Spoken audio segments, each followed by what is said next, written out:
What's up, Sneaker Street fam? Welcome to another legit check content featuring the ASICS Nova Blast 5. Let's go!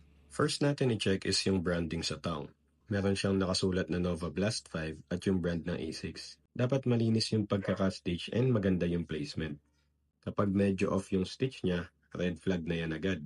Isa pang detail is the tongue wing construction. Check nyo mabuti na dapat naka-attach siya properly sa upper ng shoes para hindi gumagalaw yung tongue habang tumatakbo tayo. Next natin i-check is the upper.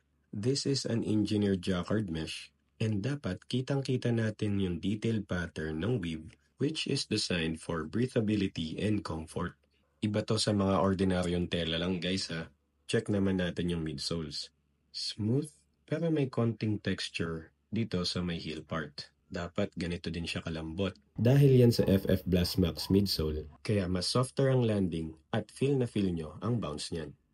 Make sure na malinis yung cut ng mga rubber sa outsole at vibrant yung color. Meron din dapat siyang reflector strip sa heel part. Small detail pero very important sa mga runners.